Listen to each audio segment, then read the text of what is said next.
بسم الله الرحمن الرحيم. الحمد لله رب العالمين، وبه نستعين على أمور الدنيا والدين، وصلى الله وسلم على سيدنا محمد وعلى آله وصحبه أجمعين. نأخذ نحن وإياكم في هذه الدروس العلمية المسندة علم الإملاء من كتاب الدروس الأساسية في القواعد الإملائية بقلم الأستاذ عبد الله بن سالم بن سعيد بخريصة، غفر الله له وحفظه الله تعالى. نأخذ نحن وإياكم الدروس الإملائية. في الدروس الإملائية كعادة كل العلماء يأخذون في بداية كل درس مبادئ هذا العلم، مبادئ علم الإملاء. نأخذ مقدمة الشيخ أولا. قال الشيخ حفظه الله: بسم الله الرحمن الرحيم. الحمد لله الجواد الأكرم الذي علم بالقلم، علم الإنسان ما لم يعلم، والصلاة والسلام على الشفيع الأعظم سيدنا محمد الذي أرسله الله إلى العرب والعجم، وعلى آله وصحابته ومن سار على منهجهم الأقوم. وبعد، فهذه بعض الدروس الأساسية في القواعد الإملائية التي لا يستغني عنها طالب العلم لتصحيح كتابته، وهي للناشئة في التعليم من الطلاب. جمعت من بعض كتب الإملاء ككتاب دليل الفهم، وهذا يعتبر مرجع لمن أراد الاستزادة من هذه الدروس، مرجع دليل الفهم في علم الرسم، وكتاب قواعد الإملاء وغيرها. نسأل الله تعالى أن يعم النفع بها وأن يخلص النية في جمعها. مبادئ علم الرسم. قال الشيخ: إن مبادئ كل فن 10: الحد والموضوع ثم الثمرة، وفضله ونسبة والواضع، والاسم الاستمداد حكم الشارع، مسائل والبعض بالبعض اكتفى، ومن درى الجميع حاز الشرفا. أولا نعرف هذا العلم. ما هو علم الإملاء؟ ما هو علم الرسم؟ قال: تعريف علم الرسم: هو علم بقواعد اصطلاحية تصحح كتابات الكتاب وتحفظهم من الخطأ فيها. هذا العلم ذكرت فائدته في التعريف. قال: هو علم بقواعد اصطلاحية، هي قواعد اصطلح عليها علماء اللغة العربية من المتقدمين، وحصلت فيه تعديلات عند المتأخرين حتى ثبت على هذه الطريقة التي نحن سنأخذها. هذا العلم قال فيه اصطلاحية، قواعد اصطلاحية، بمعنى أن القرآن لا دخل له في هذه الكتابات وفي هذه القواعد. فالذي يأخذ القاعدة في درسنا مثلا فلا يذهب يفتح المصحف ويقول المصحف ليس على هذه القاعدة، فإن قواعد كتابة المصحف هي مع اختلافات فيها عند العلماء، هل هي توقيفية أو أنها اصطلاحية. وعلى القول بأنها اصطلحوا عليها حصل خلاف سيأتي معنا إن شاء الله تعالى في الدرس الثاني أو الثالث. إذن قواعد القرآن أو كتابة القرآن لا دخل له بهذه القواعد التي سنأخذها.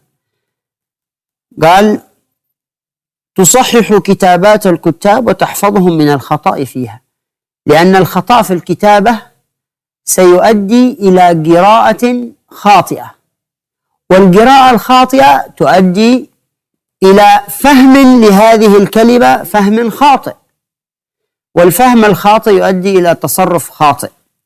إذن لا بد لمن أراد أن يكتب كتابة أو رسالة أو علم، مسألة علمية، لا بد أن تكون الكتابة أو الكلمات صحيحة على حسب ما كتبها أو ما وضعها علماء علم الإملاء.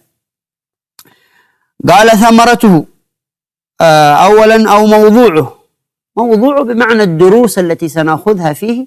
وأول درس مثلا الشمسية، التنوين، غيرها من الدروس، ألف الطويلة والمشالة أو المشالة أو تسمى المرجعة. قال وثمرته أي الفائدة منه. ما فائدة أنا أدرس هذا العلم وأنت تدرس هذا العلم؟ ما فائدة هذا العلم؟ إلى أين أصل في هذا العلم؟ ستجد الفائدة تكمن في أن القلم عندما يكتب لا يكتب كلمة خاطئة أبدا. قال صون القلم من الوقوع في الخطأ إذا كتب. هذه فائدة. ممكن نأخذ فائدة أخرى مهمة جدا، وهي أن علم الإملاء يجعلك قادرا على البحث في الكلمات في القواميس.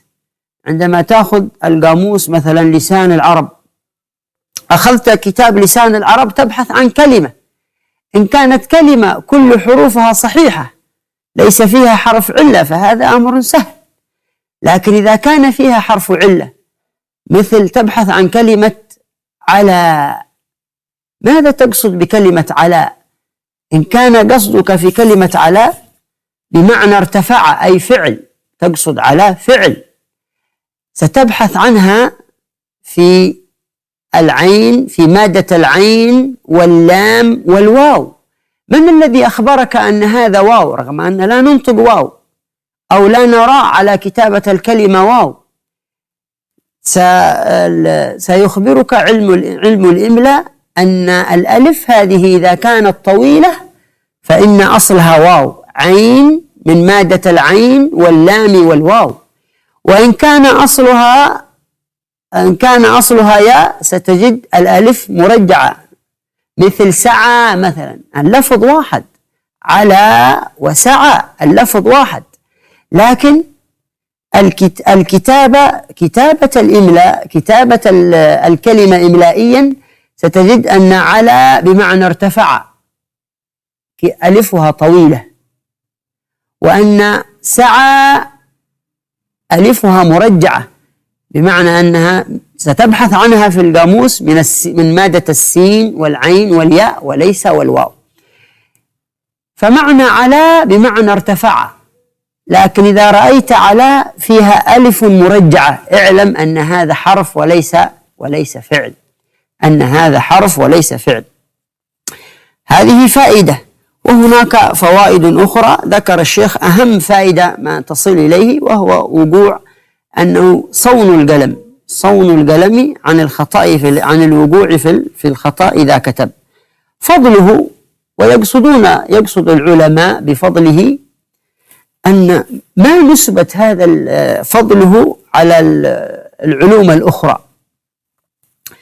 قال أنه لا غنى لكل علم عنه. أي علم نريد أن نكتبه، أي علم نريد أن نسطر مسائله، بماذا؟ بعلم الإملاء.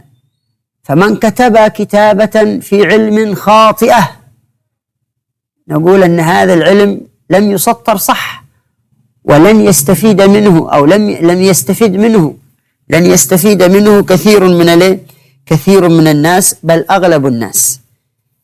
قال وثمرته وفضله أنه لا غنى لكل علم عنه، لأن تدوين العلوم بمختلف أنواعها وحفظها من الضياع والنسيان متوقف على الكتابة. علمنا هذا. نسبته إلى غيره من العلوم، بالنسبة ما علاقته، نسبته أي علاقته بالعلوم الأخرى.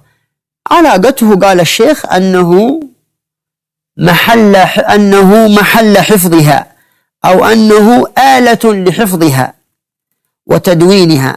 تمام.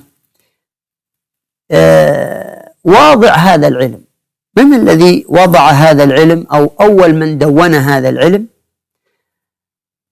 أول من دون هذا العلم قال العلماء كما ذكروه في سير أعلام النبلاء وغيرها من كتب التاريخ. قال واضعه هو مرامر بن مرة، وهو من أهل الأنبار، وقيل من بني مرة، من بني مرة. هذا أول من وضع هذا العلم. ومن أراد الاستزادة في في كيف نقل هذا العلم، وكيف وصل إلى مكة قريش التي هي اليوم يعتمد عليها، خصوصا أهل الفقه أو يسمونهم البصريون الحجازيون، يعتمدون كثير على اللغات التي كانت موجودة حول مكة، حول الحجاز ما تسمى قديما. قال واضعه هو مرام برمرة وصاحباها الطائيان ثم علماه ثم علماء الكوفة والبصرة، أي من أهل النحو، أي من أهل النحو. ما اسم هذا العلم؟ اسم هذا العلم يطلق على هذا العلم أسماء متعددة، البعض يسميه علم الرسم أو علم رسم الحروف أو علم الإملاء أو علم الخط والكتابة وغيرها من الأسماء. استمداده من أين يؤخذ؟ من أين يؤخذ هذا العلم؟ أو من أين نأخذ هذه القواعد الإملائية؟ نأخذها من الأصول الصرفية والقواعد النحوية. نعود إلى علم الصرف فنجد أن علم الصرف محلا لقواعد أو للمسائل الإملائية. كذلك علم النحو مهم جدا، سنذكر خصوصا في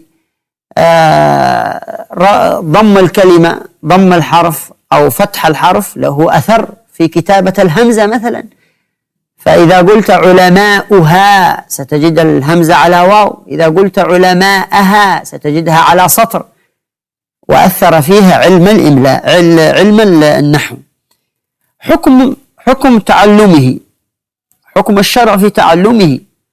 قال العلماء إذا لم يوجد في بلاد من البلدان، مثلا بلاد تريم كلها، لم نجد أحد يتعلم هذا العلم أو يمكن أن يتعلم هذا العلم إلا شخص واحد، فنقول أنت أيها الشخص يصبح عليك فرض عين، لأنه لم نجد أحد يمكن أن يتعلم هذا العلم إلا أنت. أما إذا أمكن كثير من الناس أن يتعلموا هذا العلم فيصبح هذا العلم فرض كفاية، فرض كفاية على أهل كل قطر وناحية. لماذا فرض كفاية؟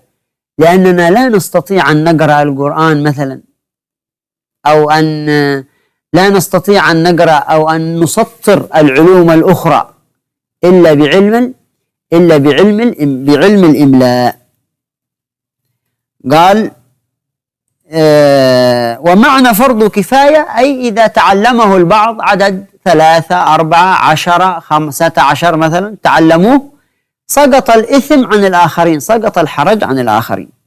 أما مسائله وهي المسائل ليست الموضوع بمعنى الدرس، لكن المسائل التي وسط الدرس تأتي. مثلا مثل لها الشيخ كالتاء، إذا وقفت عليها بالهاء تكون تاء مربوطة، وإذا وقفت عليها بالتاء تكون تاء مفتوحة. هذه من مسائل علم الإملاء، هذه مبادئ علم الإملاء. نسأل الله تعالى أن يوفقنا وإياكم لكل خير، وصلى الله وسلم على سيدنا محمد وعلى آله وصحبه وسلم. نلتقي وإياكم في درس آخر بمشيئة الله.